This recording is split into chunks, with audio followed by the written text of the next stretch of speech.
Hello friends, मेरा नाम सुक्षा पांडे है और आज हम नए टॉपिक प्लेग के बारे में डिस्कस करने वाले हैं। तो चलिए जानते हैं प्लेग क्या होता है, किसके थ्रू ये फैलता है, इसके बारे में डिटेल नॉलेज गेन करते हैं। ओके, तो हम सबसे पहले देखते हैं इंट्रोडक्शन में plague is an infectious disease caused by yersinia pestis bacteria usually found in small mammals and their fleas. तो इसमें कहने का मतलब है कि प्लेग जो होता है एक ये बैक्टीरियल डिजीज़ होती है जो फ्लीज़ के काटने से फैलती है। फ्लीज़ हो गया, फ्लीज़ को हिंदी में पिस्सू कहते हैं। और जैसे रोडेंट्स में रोडेंट जो कुतरने वाले जानवर होते हैं उनके काटने से ये बीमारी फैलती है। ये बैक्टीरियल डिजीज़ होता है जो पिस्सू या फ्लीज़ के काटने से फैलता है। Usually found in small mammals, है ना। तो मैमल्स में यूजुअली ये मैमल्स में पाया जाता है और पिस्सू में पाया जाता है और रोडेंट्स में, रोडेंट्स के काटने से फैलता है। डेफिनेशन, इसका डेफिनेशन देखते हैं। It is an infection caused by bacteria yersinia pestis and usually transmitted by the bytes of rodents. तो हम लोग जैसे पहले जान चुके हैं कि इट इज़ एन इन्फेक्शन या एक टाइप का इन्फेक्शन होता है caused by bacteria yersinia pestis। और ये एक बैक्टीरिया का नाम है yersinia pestis, उसी के कारण होता है। And usually transmitted by bytes of rodents. और ये मतलब ट्रांसमिटेड कैसे होता है? रोडेंट्स मतलब होता है कुतरने वाले जानवर, उनके काटने से होता है। फ्लीज एंड कैरेक्टराइज्ड बाय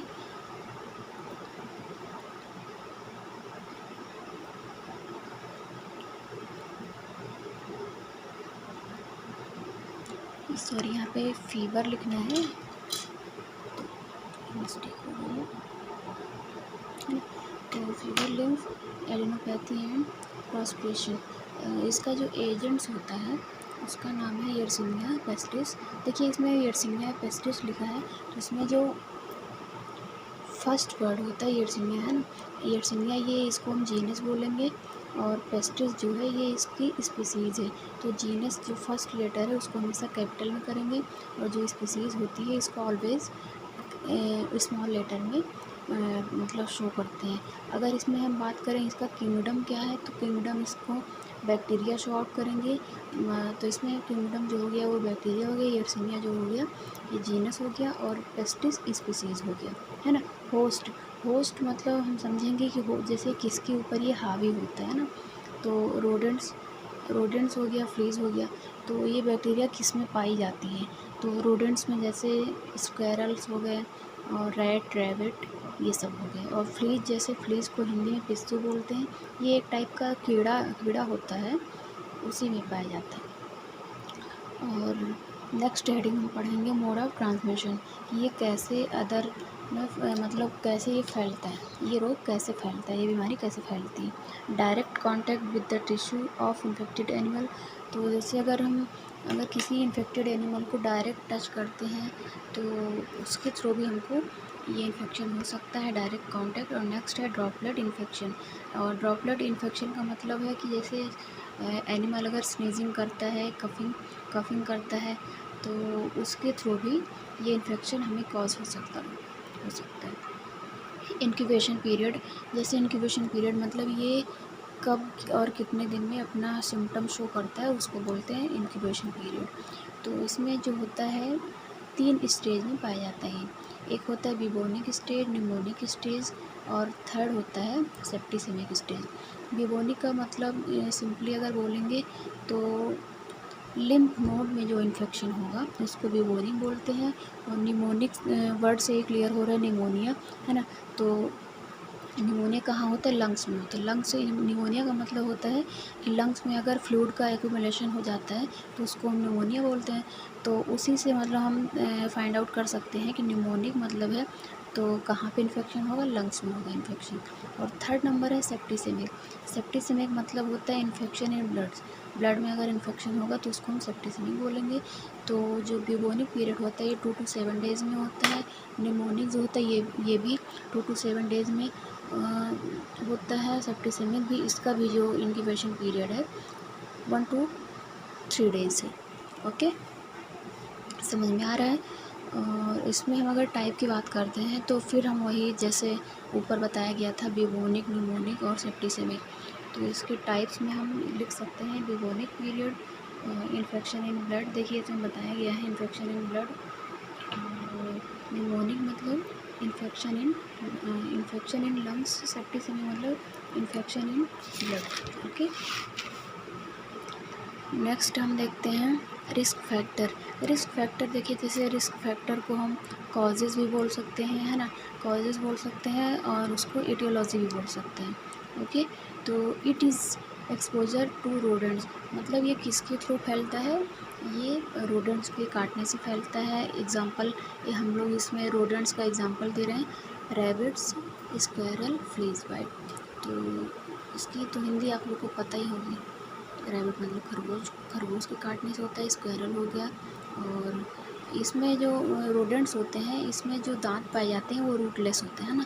तो जैसे हम लोग के प्रॉपर जैसे मैमल्स या अदर जो एनिमल होते हैं उनके दांत में रूट पाया जाता है, लेकिन जो रोडेंट्स होते हैं इनके दांतों में रूट नहीं पाया जाता, रूटलेस होता है ना, एक फैक्ट ये है। अब हम बात करते हैं क्लिनिकल मैनिफेस्टेशन। क्लिनिकल मैनिफेस्टेशन का कॉमन जो मतलब होता है, इसका क्लिनिकल मैनिफेस्टेशन का जो मीनिंग होती है उसको बोलते हैं कि हमको क्या साइन एंड सिम्टम शो होते हैं, है ना, क्या साइन एंड सिम्टम हमको दिखते हैं उसको बोलते हैं क्लिनिकल मैनिफेस्टेशन। तो हम देखते हैं सबसे पहले ब्यूबोनिक प्लेग में देखते हैं कि क्या क्या साइन एंड सिम्टम शो होते हैं। Plague in which there inflammatory enlargement of the lymph glands in the growing axilla, axilla की स्पेलिंग गलत है, थोड़ी मिस्टेक है, मैं इसको ठीक कर देती हूँ।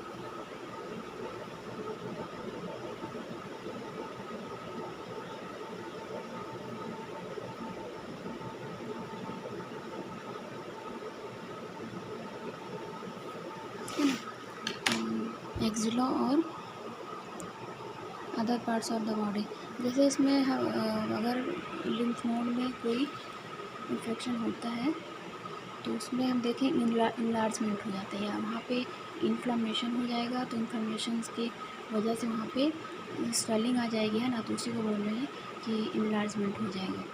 और एक्जिला मतलब तो हम समझ रहे हैं, ये जो हाथ और ये बीच का पोर्शन होता है उसको बोलते हैं एक्जिला। और other parts of the body, इसमें जो साइन एंड सिम्टम शो होते हैं उसको बोलते हैं चिल्स। चिल्स मतलब हो गया कि जैसे कपकपाहट महसूस होना, हेडेक हो गया, सर दर्द, इसका मतलब होता है मसल पेन हो गया, हाई ग्रेड फीवर, मतलब इसमें फीवर तो बहुत ज़्यादा रहता है। मलाइज हो गया, मलाइज का मतलब होता है थकान, इसको बोल सकते हैं डिस्कम्फर्ट महसूस होना, है ना, और कफिंग भी होती है इसमें। और सेकेंड हम देखते हैं निमोनिक पीरियड, निमोनिक फेज। तो इसमें plague in which lungs are affected with chill, pain in the right, blood expectation and lymph fever, high fever. Plague in which lungs are affected, मतलब इसमें हम देखते हैं कि लंग्स जो होता है हमारा वो अफेक्टेड होता है, इसमें हमको कपकपाहट महसूस हो सकती है और हाई ग्रेड फीवर भी होता है। और इसके जो साइन एंड सिम्टम है डिस्पनिया है, ब्लड स्पुटम है और फीवर, है ना।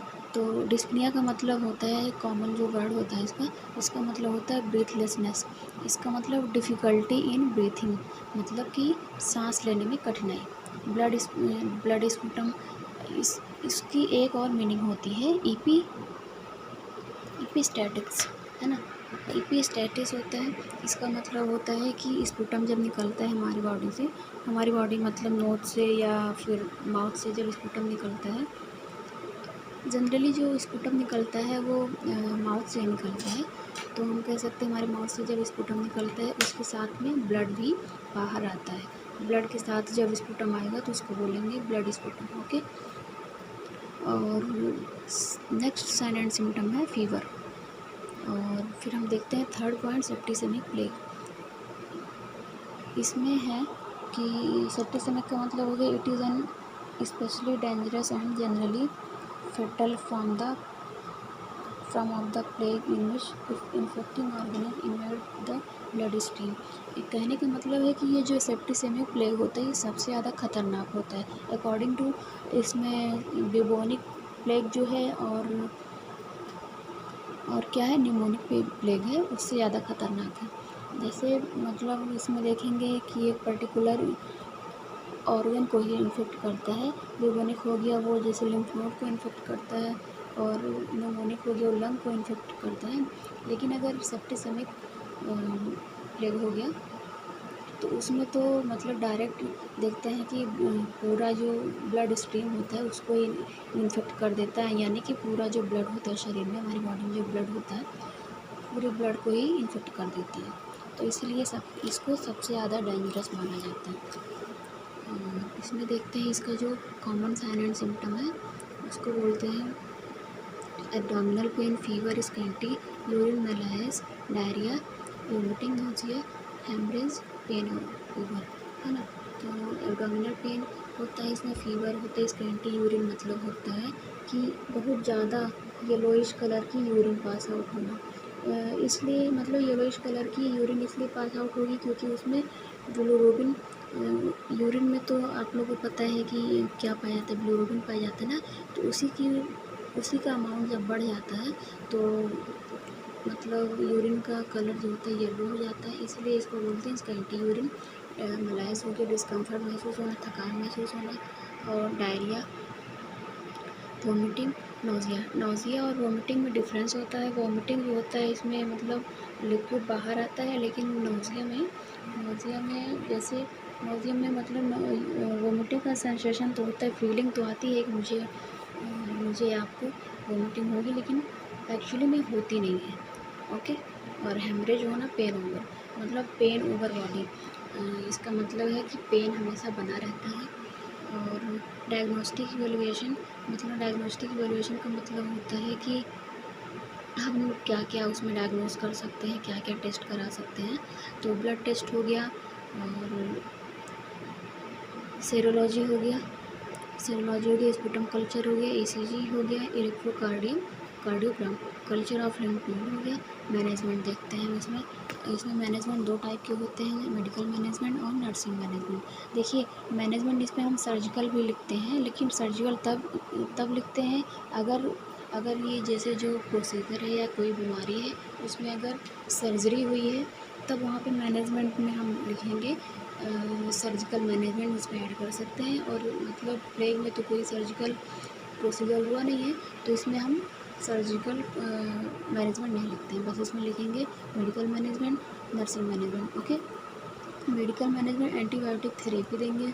एंटीबायोटिक थेरेपी का मतलब जैसे पेशेंट को फीवर हुआ है या उसको वोमिटिंग हो रही है और पेन हो रहा है तो उसमें हम एंटीबायोटिक दे सकते हैं, उसको प्रोवाइड कर सकते हैं। और इसमें देखिए जेंटामाइसिन, ये मेडिसिन का नाम दिया हुआ है, स्ट्रेप्टोमाइसिन दे सकते हैं, टेट्रामाइसिन दे सकते हैं, सल्फोनामाइड दे सकते हैं। ओके। और देखते हैं nursing management, if needed administered O2। इस कहने का मतलब है अगर पेशेंट को डिस्पनिया है, ब्रीथलेसनेस मतलब डिफ़िकल्टी इन ब्रीथिंग हो रही है तो उसको हम O2 प्रोवाइड कर सकते हैं। O2 प्रोवाइड करने के लिए हम उसको ऑक्सीजन मास्क प्रोवाइड कर सकते हैं। ओके। एडमिनिस्ट्रेड IV फ्लूइड, जैसे कि अगर पेशेंट को IV फ्लूइड प्रोवाइड करना है तो किस केस में हम उसको दे सकते हैं। तो फर्स्ट है जैसे पेशेंट को बहुत ज़्यादा थकान लगती है और उसको चक्कर सा आ रहा है तो उस केस में हम पेशेंट को IV फ्लूइड प्रोवाइड कर सकते हैं। नेक्स्ट हेडिंग है, लास्ट है जो मेरा टॉपिक है, लास्ट टॉपिक है प्रिवेंशन, कि हम कैसे मतलब प्रिवेंट कर सकते हैं। वैक्सीनेशन, तो मतलब अगर हम इसका सबसे अच्छा इलाज है प्लेग ना होने का कि इसमें वैक्सीनेशन मस्ट होता है। ठीक है। और सेकंड पॉइंट है मेंटेन गुड पर्सनल हाइजीन, तो इसमें सबसे ज़्यादा ज़रूरी होता है पर्सनल हाइजीन, है ना। अपना मतलब पर्सनल, अगर मान लो कि आपको मतलब बाइट कर लिया है, रोडेंट्स आपको बाइट कर लिए हैं, इन्फेक्टेड आप हो गए हैं प्लेग से, तो आपको खुद का पर्सनल हाइजीन बहुत ज़्यादा ज़रूरी है मेंटेन करने के लिए। डू नॉट हैंडल इसका मतलब है कि जैसे अगर मान लीजिए कहीं रास्ते में भी आपको अगर कोई जानवर मिलता है, वो बीमार है या डेड हो गया है, तो आप जैसे अगर आपको मतलब दया आती है एनिमल पे कि ऐसे रास्ते में पड़ा है, बीमार है या मर गया है, तो मैं उसको हटा दूँ या उसकी मदद करूँ, तो ये अच्छा नहीं है आपके लिए, है ना, आपकी हेल्थ के लिए अच्छा नहीं है। तो इससे अच्छा है कि अगर आपको हेल्प करना ही है एनिमल का, तो आप प्रॉपर ग्लव्स पहन लीजिए, प्रॉपर ग्लव्स यूज़ करिए। नहीं तो क्या पता, हो सकता है कि वो एनिमल जो वहाँ बीच में पड़ा है रास्ते में, उसको वो इन्फेक्टेड हो, ऑलरेडी इन्फेक्टेड हो, है ना, यर्सिनिया पेस्टिस उसके अंदर मौजूद हो, है ना। तो अगर आप उसको टच करेंगे तो आप भी मतलब इन्फेक्टेड हो सकते हैं, तो आपको भी प्लेग हो जाएगा। इसीलिए प्रॉपर मतलब ग्लव्स यूज़ करेंगे, मास्क लगाएंगे।